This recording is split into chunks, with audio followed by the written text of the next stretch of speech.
सच। जामे तिर्मिज़ी नंबर 1971 में मौजूद एक हदीस में हुजूर नबी अकरम सल्लल्लाहु अलैहि वसल्लम ने सच्चाई और झूठ से बचने की अहमियत पर गुफ्तगू फरमाई है। पहला हिस्सा नसीहत करता है कि सच्चाई नेकी की तरफ ले जाती है, जो बदले में जन्नत की तरफ ले जाती है। जब कोई शख्स सच्चाई पर कायम रहता है तो अल्लाह ताला इसे एक सच्चे शख्स के तौर पर लिखता है। ये नोट करना ज़रूरी है कि सच्चाई 3 सतहों के तौर पर। पहला वो है जब कोई शख्स अपनी नीयत और इखलास में सच्चा हो, यानी वो सिर्फ अल्लाह ताला की रज़ा के लिए काम करते हैं और शोहरत जैसे बातिल मकासिद के लिए दूसरों को फ़ायदा नहीं पहुंचाते। दरहकीकत यही इस्लाम की बुनियाद है, क्योंकि हर अमल का फ़ैसला नीयत पर होता है। इसकी तस्दीक सही बुखारी नंबर 1 में मौजूद एक हदीस से होती है।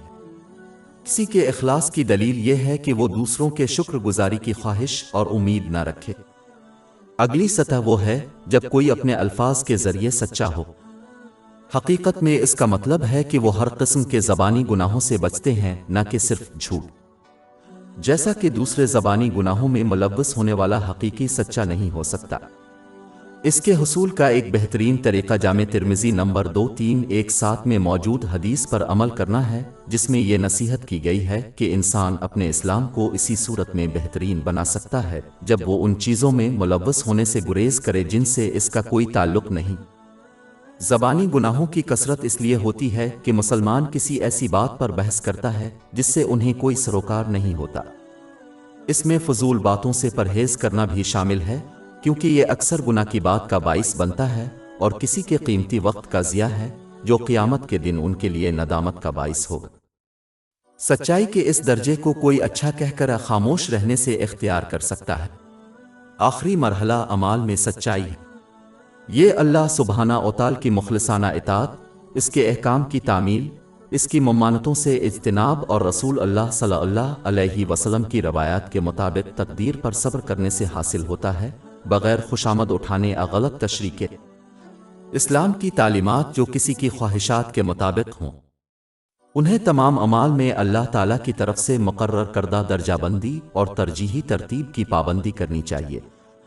जो इस तरह का बर्ताव करेगा वो हर उस नेमत को इस्तेमाल करेगा जो उसे अल्लाह ताला की रज़ा के लिए दी गई है।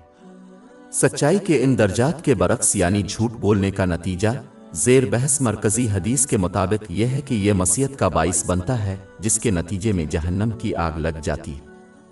जब कोई इस रवैया पर कायम रहेगा तो वो अल्लाह ताला की तरफ से बहुत बड़ा झूठा लिखा जाएगा। 3 दर्जों के मुताबिक, जिनका पहले जिक्र किया गया है, नियत में झूठ बोलने में अल्लाह ताला से बेनियाज होना और लोगों की खातिर नेक अमाल करना शामिल है। तकरीर में झूठ बोलने में हर किस्म की गुनाह वाली बात शामिल होती है। अमाल में झूठ बोलना गुनाहों पर कायम रहना भी शामिल है, जिसमें अल्लाह ताला और लोगों के हुकूक को पामाल करना शामिल है। जो झूठ के इन तमाम दर्जात पर मुहित है वो बड़ा झूठा है, और ये फैसला करने के लिए किसी आलम की ज़रूरत नहीं है कि क़यामत के दिन इस शख्स का क्या बनेगा जिसे अल्लाह ताला ने बड़ा झूठा लिखा। हमारी वेबसाइट www.sheikhpod.com पर 400 से ज़्यादा मुफ्त e-books, audio books, infographics, podcast और ब्लॉग दस्तयाब है।